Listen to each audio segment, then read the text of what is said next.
Farmers we spoke to here in Minnesota are drained mentally, physically, and emotionally over this trade war. Right now, we are standing on Gary Wertich's farm, and he says that while he initially supported the president using tariffs to bring China to the negotiating table, he says that strategy is clearly not working, and he says the president is in jeopardy of losing a lot of his base over this trade war. We also spoke to a farmer named Cindy, who says that she believes this trade war could change the face of American farming forever.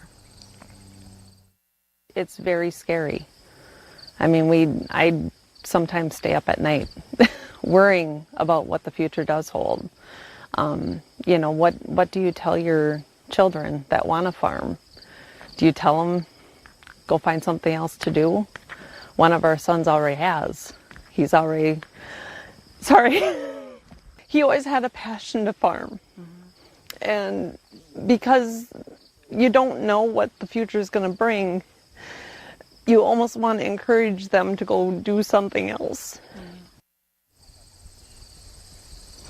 You hear Cindy there very emotional about this. She's not the only farmer we've spoken to, Poppy, that has been incredibly fearful about the future holds. I also want to play for you sound from Gary Wertich, whose farm we're on today, who talks about how the president really needs to take this trade conversation off of Twitter and deal with this in a more private way. Take a listen to him.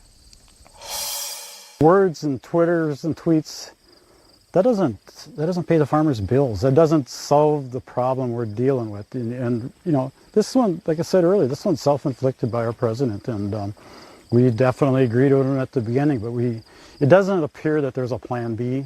And these Minnesota farmers aren't the only ones feeling the pain from Trump's ill-fought trade war. The entire agricultural community has been suffering as this administration continues to dig in its heels in its fight with China. This comes amid Trump's decision to impose a 10% tariff on the final $300 billion worth of goods coming in from China, and this includes all consumer goods like electronics, clothing, phones, game consoles, and more. In retaliation, China has decided to cancel all purchases of American agricultural products. Now, sales had already been decimated in the lead up to this, but with that country pulling out of buying US products, that's a staggering $5.9 billion in revenue that vanishes overnight.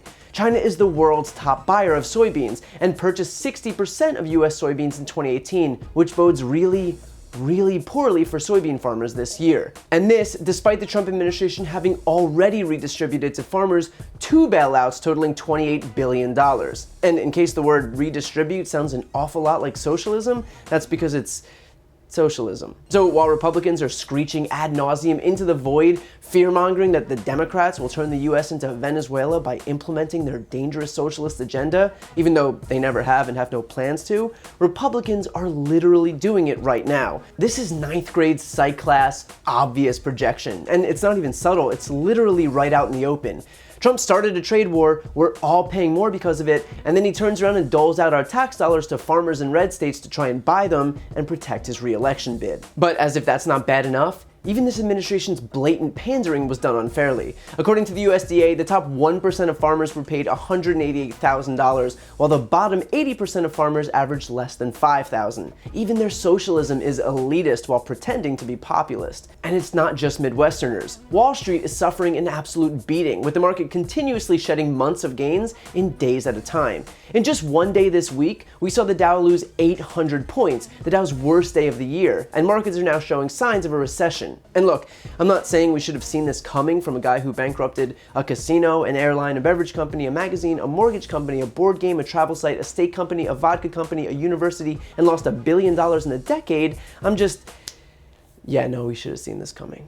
But the strangest part is that the White House is still trying to argue that the trade war is a good thing. Trump tweeted numerous times just today that the US is somehow supposedly winning and that it's actually helping Americans. And yet, at the same time, the White House also announced that it would delay the 10% tariff from September 1st to December 15th. And clearly the objective is to push the effects of the trade war until after the holidays.